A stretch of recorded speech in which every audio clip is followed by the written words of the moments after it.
Today we're going to read Jamal's Journey. Walk, walk, walk. That's what camels do. It's all right for Jamal's mama and baba. They've got long legs. He has little legs, so it's hard for him to keep up. The people have little legs too, especially the boy. But most of the time, they don't walk. They ride. Jamal looks at the falcons. They are lucky too. The birds get carried everywhere, except when they soar through the sky, hunting the small creatures of the desert. But Jamal is a little camel, and camels have to walk, walk, walk. Suddenly, there is a roaring noise. Jamal doesn't know what is happening. There is sand everywhere, whooshing and whirling in the wild wind. Sand in his eyes, sand in his nose, sand in his ears. "Mama! Baba!" cries Jamal. Now there is sand in his mouth. He turns his back to the howling wind, making himself as small as possible. The wind roars louder and louder, thundering around him. Then it stops as suddenly as it started. The sand-filled sky has transformed into a sky of stars. "Mama, Baba, where are you?"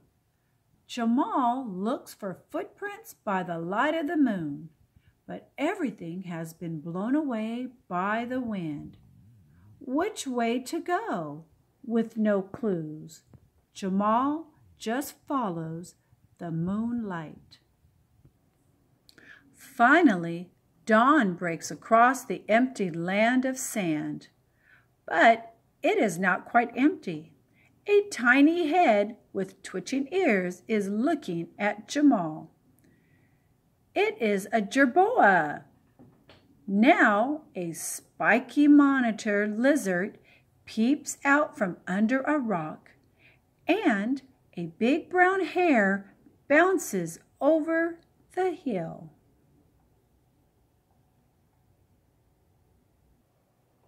"Hello," cries Jamal to them all. "I am lost. Can you help me?"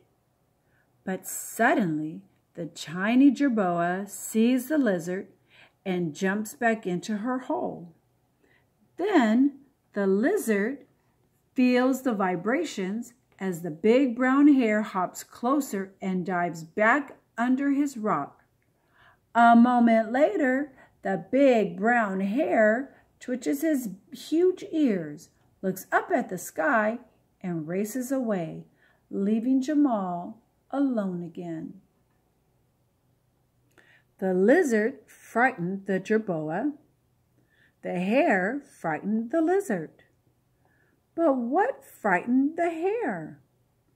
Jamal looks up to the sky and spots a tiny dot, high in the blue, spiraling toward him. It's a falcon, like the ones who rode on Mama and Baba. She hovers in front of Jamal and then flies in a big loop. As the little camel walks toward the falcon, it flies a little further away and loops again, and Jamal smiles.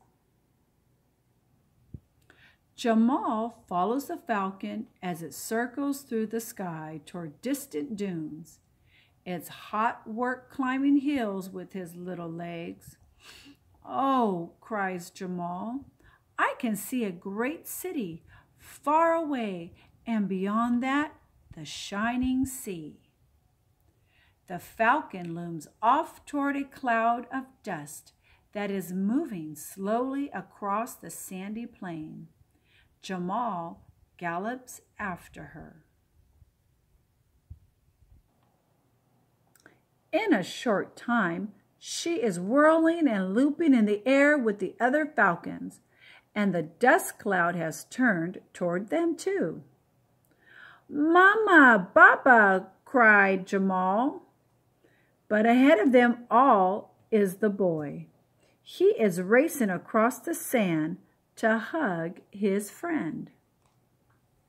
Together they all set off toward the faraway city.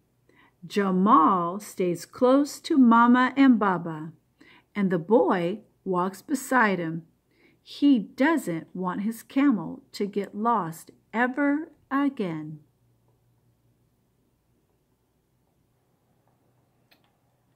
Jamal had never been in a city before. It is so busy, so noisy, the market, the boats, the sea, so exciting.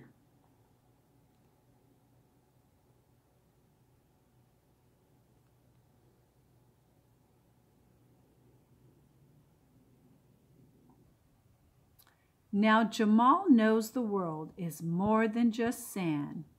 When his legs are long and strong, he wants to see it all.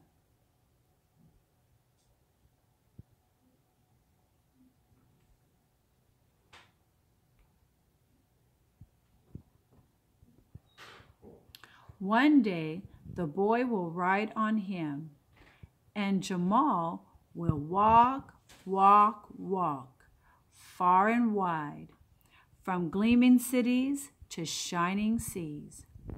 And he will always take his friendly falcon along, just in case they get lost. The end.